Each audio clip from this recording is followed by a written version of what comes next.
السلام علیکم. اندلیب یم او د اندلیب پښتو ټي وي نه ستاسو په درانه خدمت کې حاضر شوم. بله ورځ مې ناسوار خولی وو او نن درته چیلم ښیم. تاسو وایئ چې اندلیب صاحب اوس مونږ ته نشي ښایي نشي نه ښیم.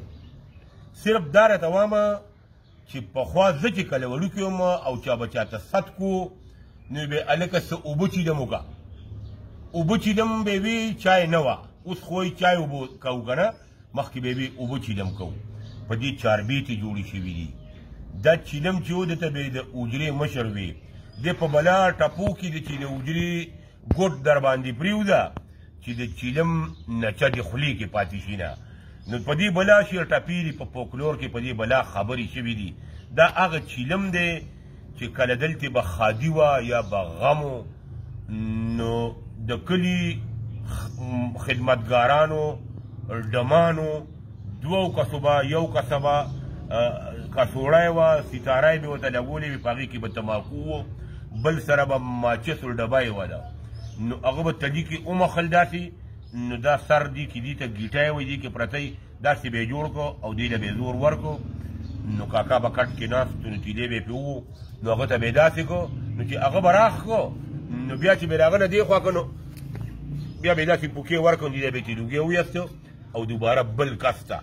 نو بل کس داسې به په ټوله حجره باندې چیلم وګرځېده، په ټوله حجره به چیلم وګرځېده او چې لږ ساعت به تېر شو نو بیا به پکې چې آواز وکړو ویې لکه چیلم وګرځوي مېلمانه پکې راغلي دي، که د بل کلي به څوک و که د دې کلي به څوک و، ټولو خلکو به چیلم څکه، سیګرټ نه و. چیلم به یې څکه او د چیلم دپاره به خلکو ځان له خپل تماکو کرل. دې کې ملکې تماکو څکېږي، کم چې د ناسوارو تماکو دي هغه په دې کې څکلی شي. د سیګرټ تماکو پارمې په دې کې نه شي څکلی. نو دا هغه چیلم دی چې چیلم و په دیره کې، چاوړی و په شپه کې، ډیډۍ وه د دې ته ډیډه وایي، ډیډۍ وه د چیلې ما کلکه کړې وه په تار او بچې او د خمار. دا به مشران رالل، دا نلی به یې ترې راویسته، دا دې کې به یې لخته داسې ووهله، داسې به یې پکې دغه کړو، دې کې به یې لخته ووهله، اوبه موبه به یې پکې دغه کړې، هر مازدیګر به یې تازه کو، ښکلی کو به او داسې چته به حجره وه نو پکې به چیلم ارومرو. دا هغه چیلم دی. ما په یو څو خبرې تاسو سره وکړې. د جهانباز صاحب هم ډېره مننه کوم، د تالاني صاحب هم ډېره مننه کوم.